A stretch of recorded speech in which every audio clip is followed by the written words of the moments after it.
여러분 안녕하십니까? 사주 상담사 장세진입니다. 사주 인성은 뛰어난 학습 능력과 지적 호기심을 바탕으로 다양한 분야에서 두각을 나타내지요. 편인은 예술이나 창작, 디자인 등 창의적인 분야에서 빛을 발하며, 정의는 교육이나 연구, 법률, 의료 등 전문성을 요구하는 분야에서 뛰어난 성과를 보입니다.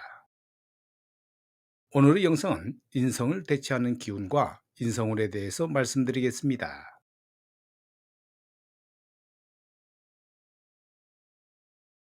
사주를 보거나 사주와 관련된 콘텐츠를 접할 때 종종 문서운이 있다, 문서를 잡는다는 표현을 들어보거나 보신 적이 있는 사람들이 많지요. 그럼 여기서 말하는 문서는 무엇을 의미할까요?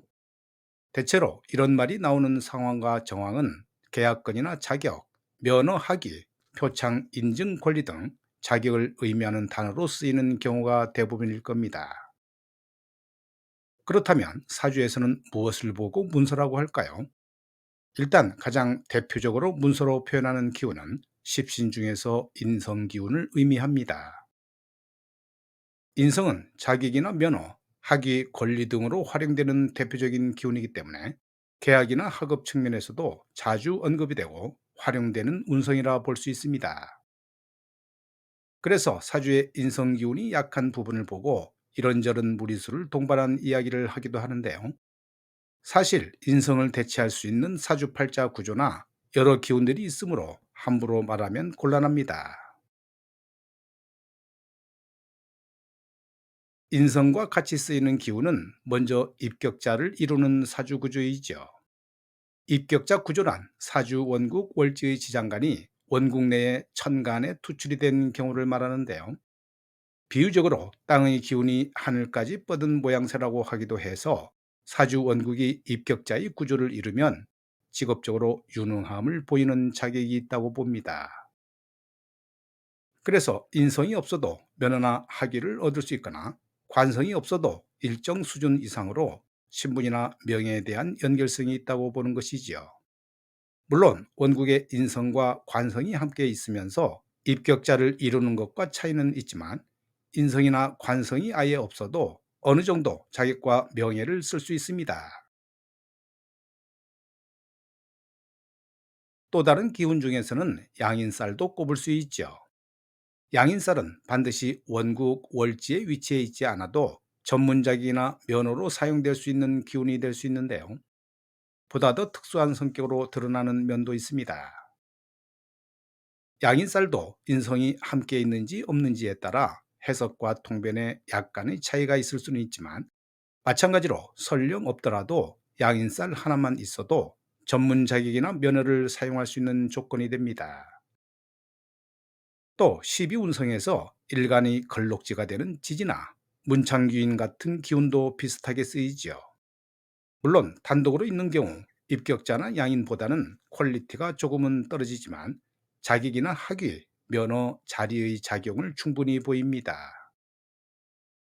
이런 경우라도 대운에서 인성의 기운이 보조되거나 대운에서 양인의 기운이 받쳐주면 더욱더 나아집니다.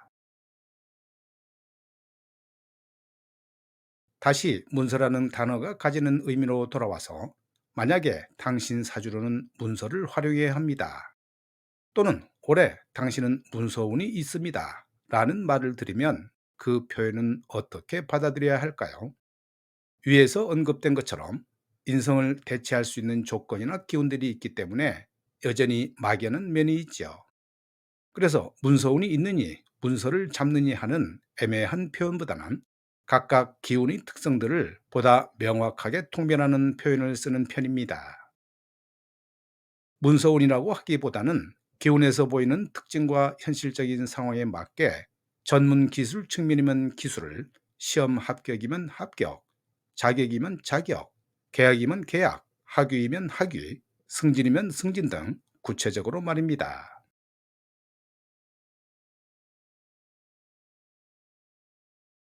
지금부터는 인성을 운에서 만났을 때 해석에 대해서 말씀드리겠습니다. 우선 인성이 천간에서 오느냐 지지에서 오느냐를 먼저 구분을 해야 하겠죠. 보통은 특정한 주제의 질문 사항이 아닌 경우이거나 또는 특별한 직업이나 사회 활동의 상황이 아니라면 천간의 해석은 정신적인 부분들이나 무형의 조건으로 해석하고 지지에 비해 적은 비중으로 봅니다. 주로 지지의 비중을 더 많이 두고 해석을 하는데요. 그 이유는 지지에서는 현실의 상황, 현실의 문제, 실질적 실물 득실 여부 등을 따지기 때문입니다. 그럼 보통은 인성이 지지에서 올 때를 보겠지요. 일단은 인성뿐만 아니라 어떤 운을 해석하든지 간에 그 사람의 성별, 나이, 직업, 상황, 주변 환경 등에 따라 자연스레 해석의 포인트가 달라집니다. 당연히 경제 활동을 안 하는 사람인지 직장인인지 사업자인지 또 사업자라면 면허가 필요한 사업인지 유통사업인지 기술사업인지 요식업인지 등에 따라 다르고 학생인지 성인인지에 따라서도 달라집니다. 건강한 사람인지 아픈 사람인지에 따라서도 다르고 같은 운도 남자인지 여자인지에 따라 달리 나타나지요. 그래서 사주팔자를 제대로 보는 사람이라면 여러 가지 상황에 대해서 인성운을 융통성 있게 적용하고 해석하고 쉽게 통변할 줄 알아야 하는데요. 식상을 꺾고 재성에도 제한을 만드는 게 인성이라 사실 준비 안 된 사람들은 인성운을 많이 버거워합니다. 본격적으로 만약 인성이 대운으로 들어온다면 남자는 기본적으로 양운동의 특징이 나타나지요. 남자의 인성 대운에는 사회 활동을 하면서 동시에 자기 개발이 이루어지는 모습으로 주로 나타나고 반면 여성의 인성 대운은 에너지가 많아 활동력이 남성들보다 더 줄어들게 됩니다. 그래서 많은 여성 기혼자들이 인성 대운 시기에 전업주부의 생활을 하는 경우가 많지요.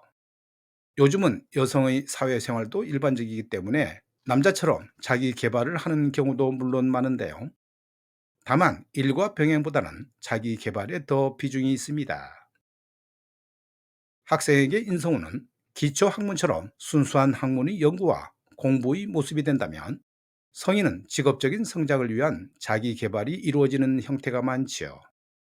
만약 사업자가 인성운을 만났다면 사업 확장보다는 기존 규모를 유지하거나 축소하며 기술 개발이나 사업의 이권화 측면의 발전을 도모하면 좋습니다. 대체로 면허 사업이나 임대 사업자는 큰 성과는 아니더라도 사업 자체는 제법 잘 유지가 되지요.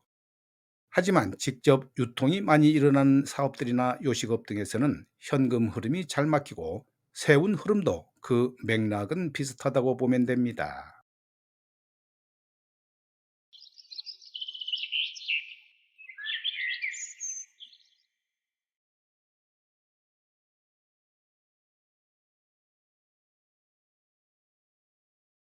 이 명조는 해월에 태어난 을류일주 남명인데요. 연월 일시 천간 지지 모두 합으로 구성된 사주입니다. 이런 사주를 좋은 사주라 부를까요? 아니면 좋지 않은 사주로 볼까요? 이런 사주를 볼 때 원국도 중요하지만 대운의 흐름을 잘 살펴야 하는데요. 근묘화실상 대운의 흐름에 따라 좋고 나쁨이 확실하게 두드러지는 결과가 나오기 때문입니다. 이런 사주를 놓고 세운 통변을 하게 된다면 천간은 제극인 현상이 나오게 되고 지지는 정인이 들어오게 되는데요. 진의 원진 기운이 발동하게 됩니다. 전체적으로 보면 문서운이나 합격운 또는 인허가와 관련된 형태의 지두군이 나오게 되는데요. 어떻게 보면 문서운과는 별로 가능성이 없어 보이기는 합니다. 그런데 결과도 좋지 않게 나올 수 있기 때문에 한 번쯤은 뜸을 들여야 할 것 같은데요. 여기서 특히 주목할 점은 진해 원진 기문입니다. 위 경우처럼 원국의 인해합, 대운이 인목, 세운의 해운이 오면 어떤 현상이 나오는지 각종 이론들을 체계적으로 공부해야 통변하는 데 유연합니다. 오늘 영상은 여기까지고요. 저는 다음 영상에서 뵙겠습니다.